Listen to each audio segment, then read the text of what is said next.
February 21st, 1940. A cramped laboratory at the University of Birmingham.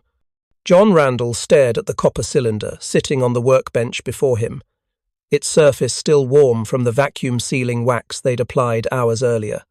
The device measured barely 6 inches across, a solid block of copper with 8 symmetrical holes drilled around a central cavity.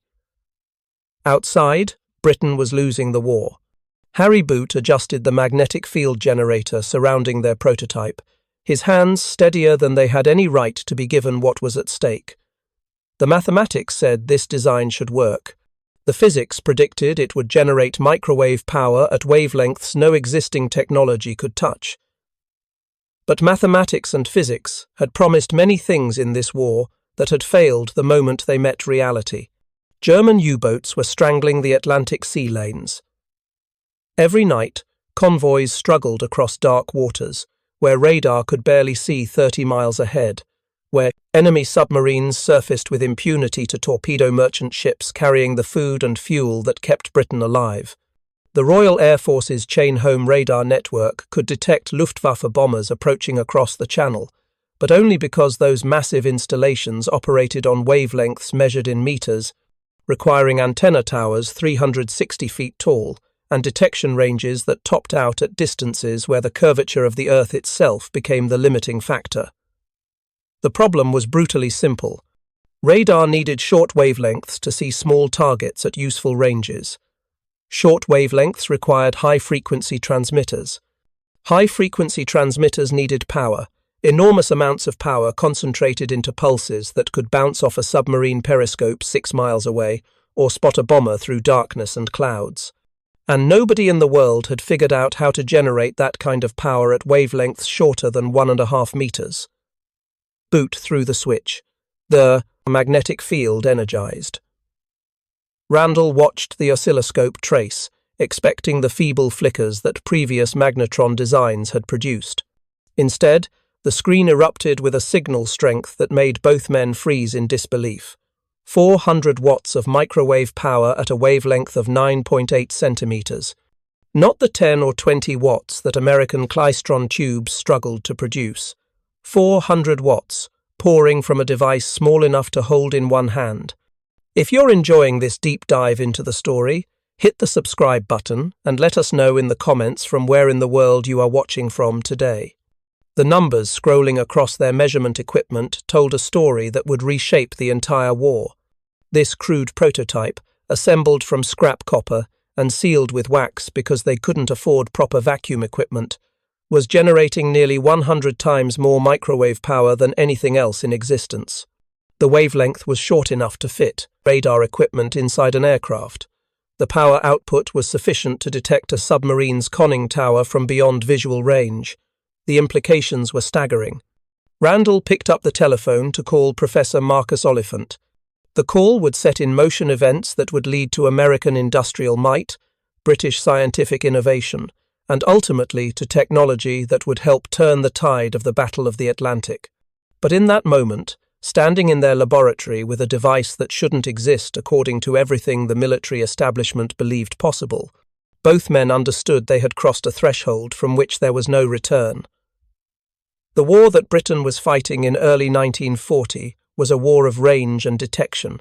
German forces held every advantage that geography and technology could provide.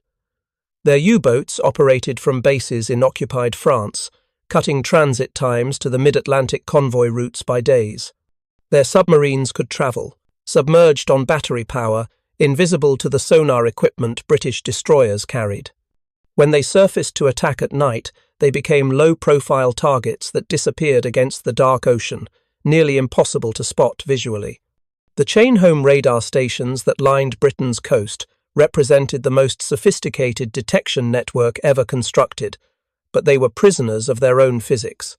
Operating at wavelengths between 12 and 13 meters, these systems required enormous fixed antennas suspended between steel towers. The long wavelengths meant poor resolution. A bomber formation appeared on the screens as a rough cluster of echoes that operators learned to interpret through experience rather than precision.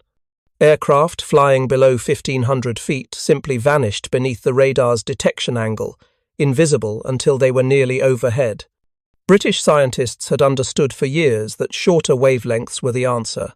A radar operating at 10 centimetre wavelength could resolve individual aircraft with crystal clarity. It could spot a submarine periscope at ranges that would give convoy escorts time to maneuver for attack. Most critically, it could fit inside an aircraft, transforming RAF Coastal Command bombers from daylight-only hunters into all-weather submarine killers.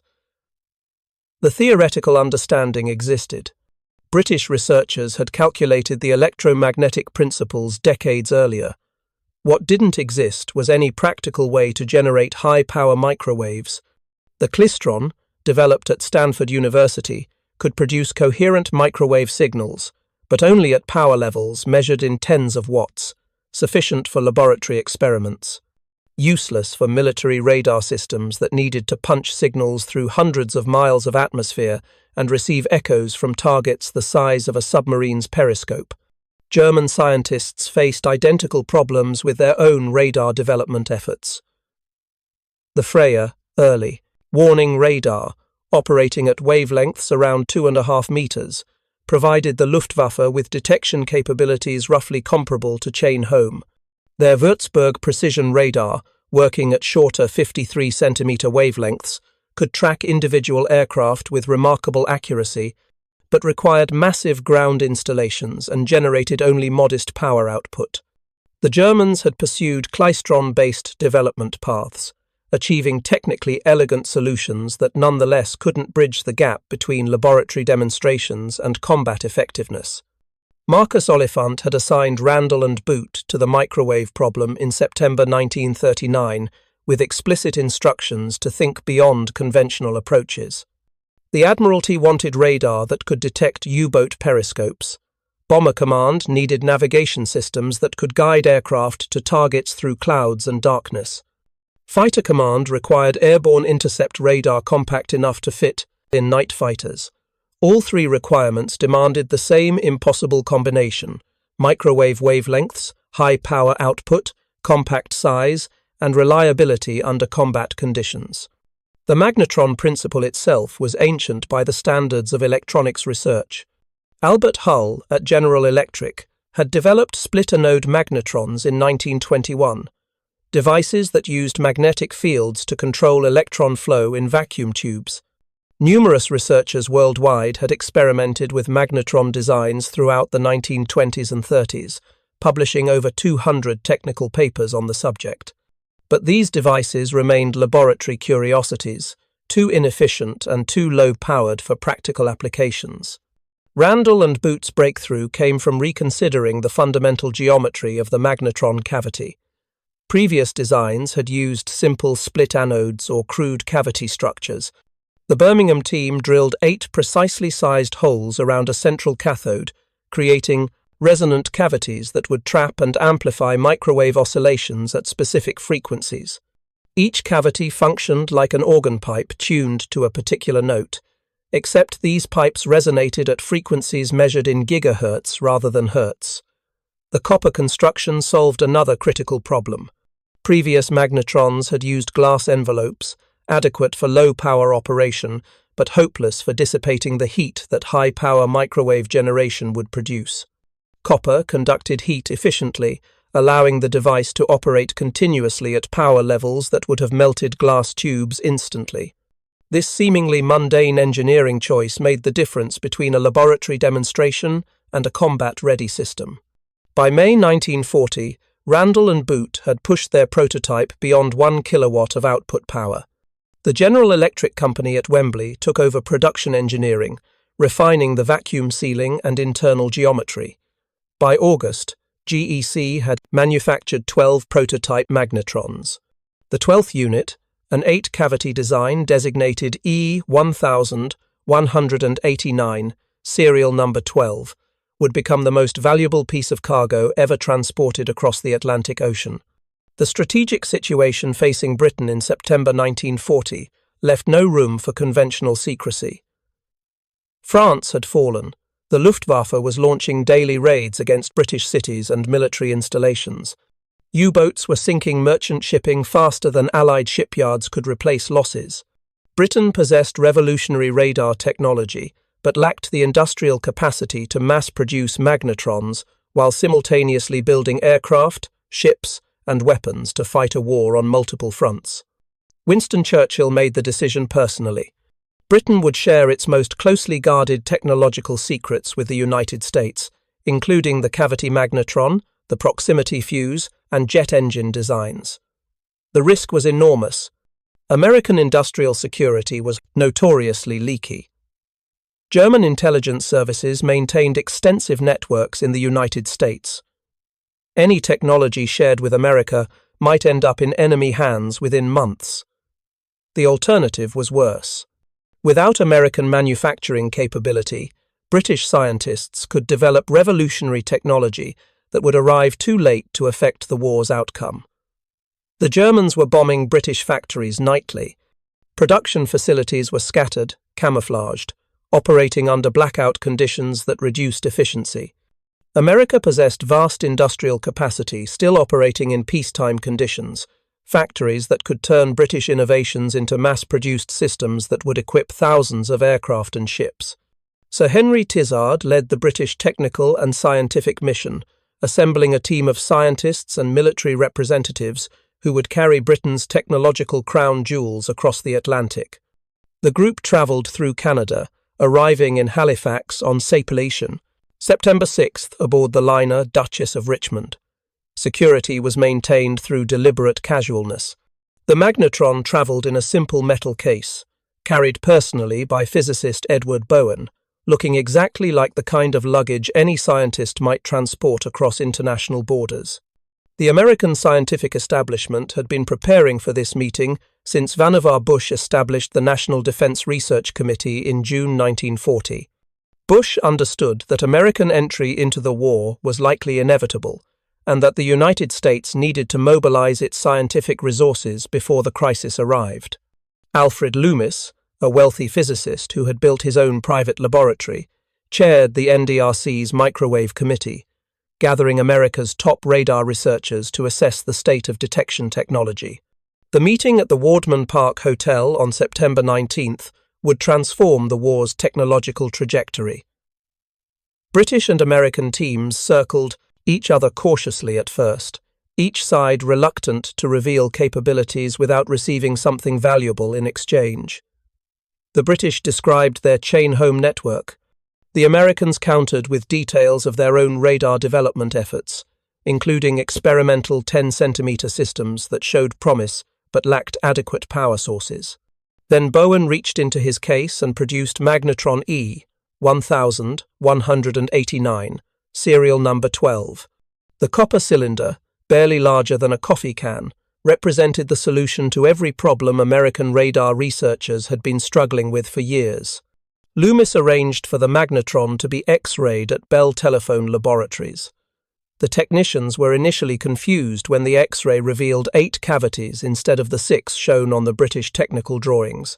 A transatlantic cable message to Dr. Eric Megar at GEC solved the mystery. Megar had ordered 12 prototypes with varying cavity counts for testing purposes, but there hadn't been time to update the drawings before serial number 12 was packed for the mission. The confusion highlighted the rushed, desperate nature of the technology transfer. Britain was sharing innovations so new that proper documentation didn't exist yet. The American response was immediate and massive. Bell Telephone Laboratories received contracts to manufacture 30 copies of the magnetron by October 1940.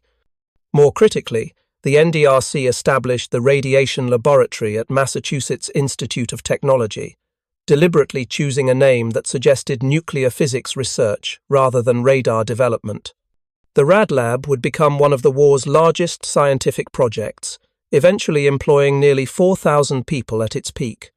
Lee Dubridge, a nuclear physicist from the University of Rochester, took over as RAD Lab director. Isidore Rabi, who would later win the Nobel Prize in Physics, became associate director. The team assembled that fall represented an unprecedented pariparties, concentration of scientific talent drawn from universities and research institutions across the United States. Their mission was to take Randall and Boot's cavity magnetron and transform it into operational radar systems that would change how wars were fought. The technical barriers remained formidable. The magnetron generated microwave power, but that power needed to be shaped into radar beams, transmitted through antennas, and the returning echoes processed into useful information that operators could interpret. Receivers needed to operate at microwave frequencies with enough sensitivity to detect signals reflected from targets hundreds of miles away. Display systems had to present this information clearly enough for operators to make split-second tactical decisions. By December 1940, barely 3 months after the TISAD mission arrived in Washington, the RAD lab had constructed a primitive 10-centimeter radar system. Tested from the rooftop of MIT's Building 4, the equipment successfully detected aircraft at ranges that validated the magnetron's potential. The detection range was measured in miles, not meters. The resolution was sharp enough to track individual targets. The compact size meant the entire system could fit inside an aircraft fuselage. American industry scaled production with breathtaking speed. Bell Telephone Laboratories manufactured those first 30 magnetrons by the end of 1940. Within a year, production had ramped to hundreds per month. By the war's end, American factories had manufactured over 1 million cavity magnetrons, equipping radar systems that ranged from submarine hunting aircraft to gun-laying systems for anti-aircraft batteries. The Germans remained unaware of this technological revolution unfolding across the Atlantic. Their intelligence services tracked Allied convoy movements, decoded radio traffic, and maintained agent networks throughout Britain and North America. But they completely missed the significance of the TISAD mission and the crash program to deploy microwave radar. German technical intelligence continued to focus on the Klystron as the most promising avenue for high-power microwave generation, a path that would dead-end in laboratory prototypes that couldn't match magnetron performance. Admiral Karl Dönitz commanded the U-boat fleet from headquarters in occupied France, confident that his submarines maintained their decisive advantage in the Battle of the Atlantic. German submarines had sunk over 4 million tons of Allied shipping in 1940 alone. The convoy system provided some protection, but U-boats could still surface at night to attack merchant vessels that appeared only as dark silhouettes against slightly less dark water. British and Canadian escort destroyers carried sonar equipment, but sonar only worked against submerged submarines. Surface attacks remained devastatingly effective. The winter of 1941 brought U-boat successes that threatened to choke Britain into submission. Merchant ship losses climbed month after month. Food rationing tightened as supply convoys struggled to cross the Atlantic. Fuel shortages threatened to ground RAF aircraft. The Germans were winning the tonnage war, sinking ships faster than Allied shipyards could replace them. British and American radar researchers understood they were racing against time. Every month the magnetron remained in development was another month of U-boat dominance in the Atlantic. Production facilities worked around the clock, refining magnetron designs and developing the associated radar equipment that would transform microwave power into tactical advantage. The ASV Mark II radar, operating at 1.5-meter wavelength, had entered service on RAF Coastal Command aircraft in early 1941. These systems could detect surfaced U-boats at ranges exceeding 10 miles, a dramatic improvement over visual detection. But the Germans quickly developed countermeasures. The Matox receiver, introduced in summer 1942, detected ASV transmissions and warned U-boat commanders when radar-equipped aircraft were in the area. Submarines could dive before the aircraft closed to attack range, negating the radar advantage. The solution was already taking shape in American and British laboratories. Magnetron-powered radar operating at 10-centimeter wavelength would be invisible to Matox receivers tuned to detect meter-length signals. The shorter wavelength provided better resolution, allowing operators to distinguish between submarine conning towers and ocean waves. The increased power output extended detection ranges beyond anything the Germans believed possible. If you find this story engaging, please take a moment to subscribe and enable notifications. It helps us continue producing in-depth content like this. By February 1943, the technological pieces were finally converging into operational systems. The ASV Mark III radar, powered by cavity magnetrons and operating at 10 cm wavelength, entered service on RAF Coastal Command aircraft. American factories were producing magnetrons by the thousands. Training programs taught radar operators how to interpret the sharper, clearer displays that microwave systems provided. The infrastructure for a decisive shift in the Atlantic campaign was ready. The Germans had no idea what was coming. Captain Lieutenant Heinrich Müller-Arnecke stood on the conning tower of U-519 as his submarine powered through Atlantic swells 50 miles northwest of Cape Finisterre. The night of March 4, 1943 was moonless, the darkness so complete that Müller-Arnecke could barely distinguish the horizon from the black water. His boat had been at sea for 18 days, hunting convoys along the shipping lanes between Britain and North America. The METOX receiver, mounted in the control room below, had remained silent throughout. The patrol, its characteristic warble absent despite numerous Allied aircraft operating in the area.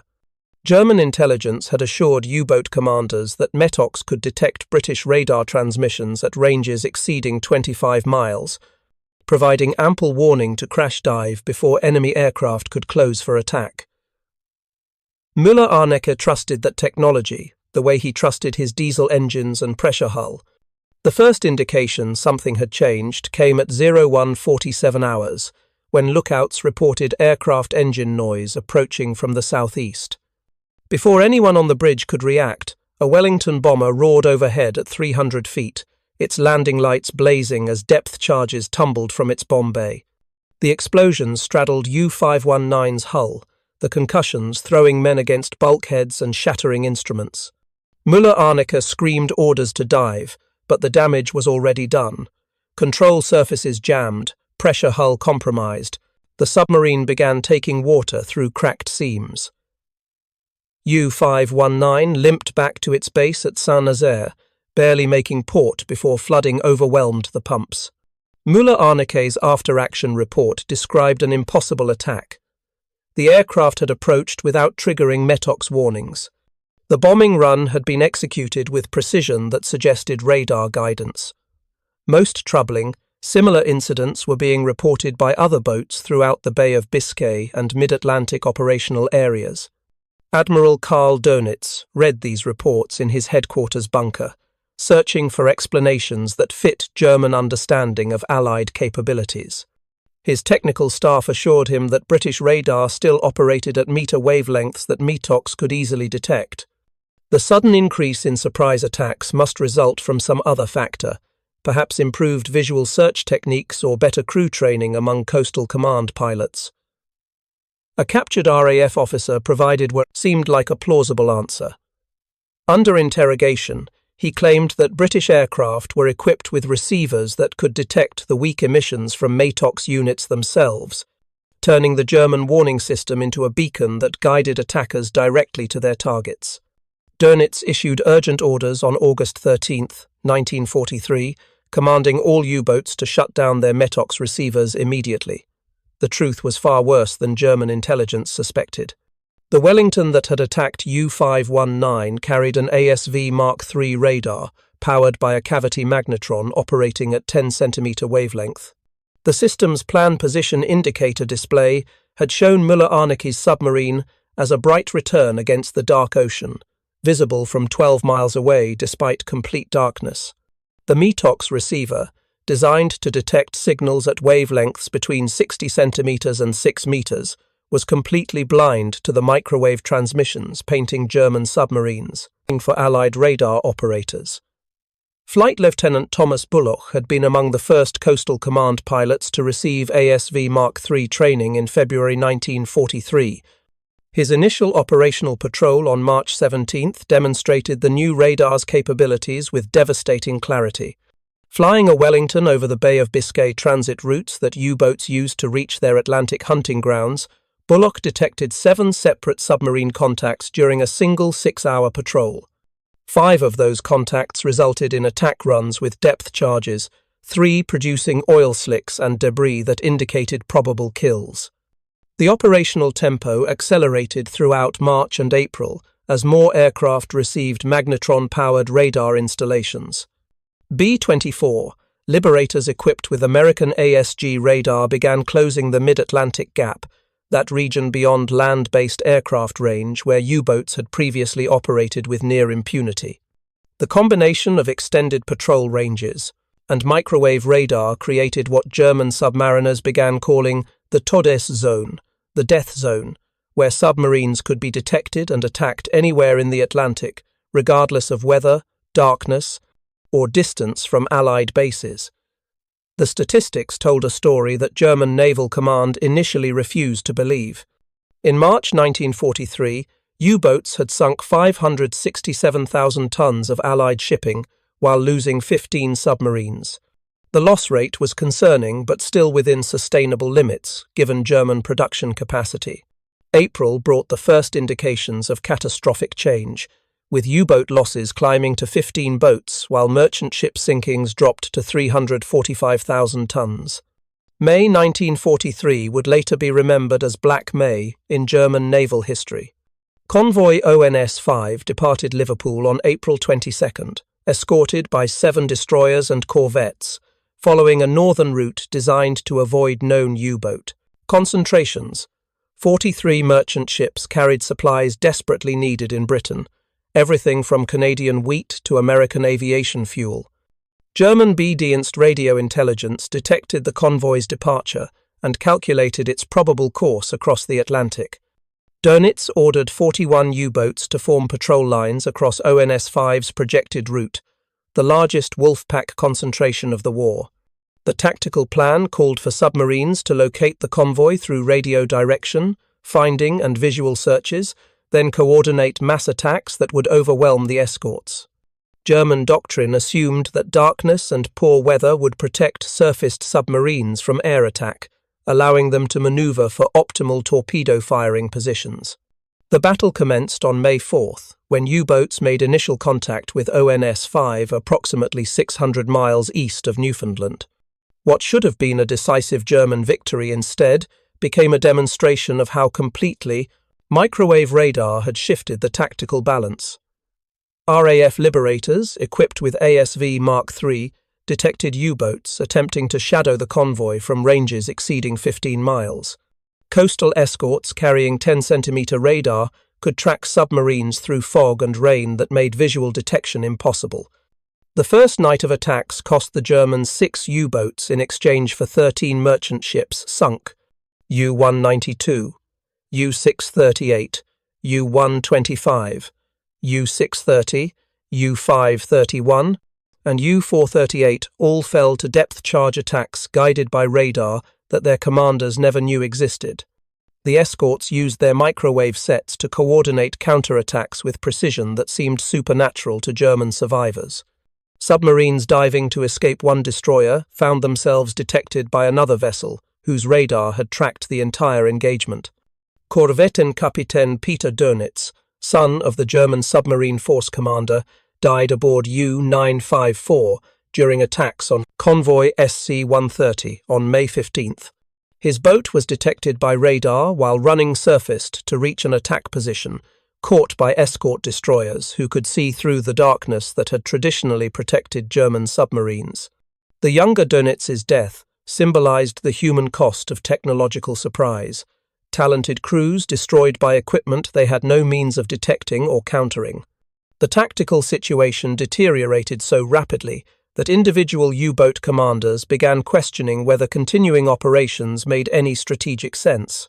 Oberleutnant zur See Hans Stock brought U-609 back to base on May 21st, after encountering radar-equipped aircraft on 4 consecutive nights. His war diary described attacks that materialized without warning, aircraft appearing from darkness to drop depth charges with accuracy that suggested direct overhead tracking.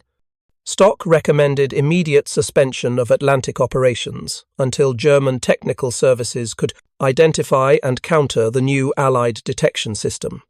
Dönitz received casualty reports throughout May with growing alarm, watching his carefully built submarine fleet destroyed faster than German shipyards could replace losses.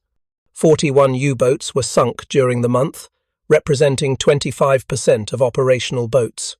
The correlation between these catastrophic losses and the deployment of ASV Mark III radar was obvious to Allied planners, but remained mysterious to German intelligence, who continued searching for explanations within their existing understanding of radar technology. The turning point came on May 24th, when Dönitz ordered the temporary withdrawal of U-boats from North Atlantic convoy routes. The directive acknowledged defeat without understanding its cause, pulling submarines from operational areas where Allied air and surface forces were destroying them at unsustainable rates. German submarine construction programs could not replace 40 boats per month indefinitely. The arithmetic was simple and brutal. At current loss rates, the entire operational U-boat fleet would be annihilated within 6 months. British codebreakers at Bletchley Park intercepted and decoded the withdrawal order within hours of transmission. The message traffic revealed German confusion about Allied capabilities, with references to unknown detection methods and discussion of possible technical countermeasures. None of the intercepted communications mentioned microwave radar or 10-centimeter wavelengths.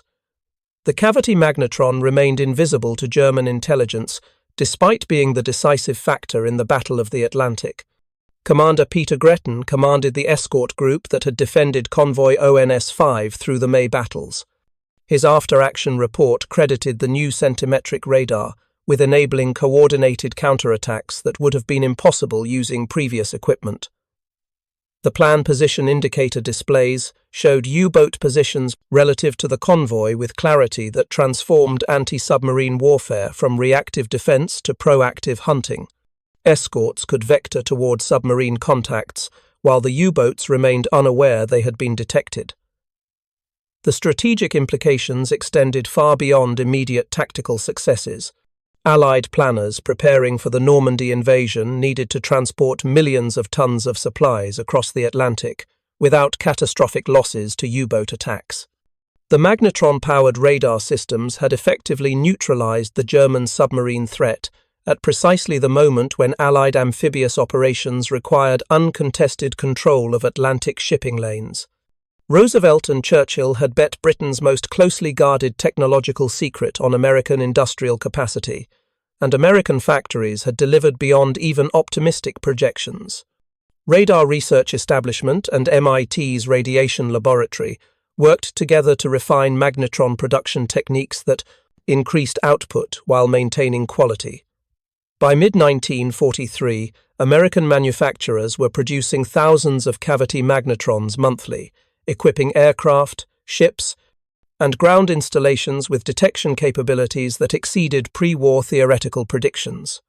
The Germans eventually discovered the truth about Allied microwave radar when Luftwaffe technicians examined the wreckage of a Sterling bomber that crashed near Rotterdam on February 2, 1943. The aircraft carried an H-2S radar system powered by a cavity magnetron, the copper block device intact despite the violent crash. German scientists analyzed the magnetron and understood immediately that British technology had achieved breakthrough capabilities in centimetric wavelength generation, but understanding came too late to affect the Battle of the Atlantic's outcome. The information from Rotterdam took months to reach German Naval Command through bureaucratic channels. Development of Naxos detector, capable of warning U-boats about 10-centimeter radar, didn't begin until summer 1943. The first operational Naxos units reached submarines in September, by which point Allied forces had already destroyed the concentrated wolf packs that had threatened Atlantic convoys. Even after Naxos deployment, the technical characteristics of the detector limited its effectiveness. The system could detect ASV Mark III transmissions at approximately 8 kilometers, barely sufficient warning time for submarines to dive before aircraft closed for attack. The shorter detection range compared to METOX resulted from fundamental physics. Microwave signals propagate differently than meter-wavelength transmissions, requiring different antenna designs and receiver architectures. Allied countermeasures evolved faster than German responses could be developed and deployed.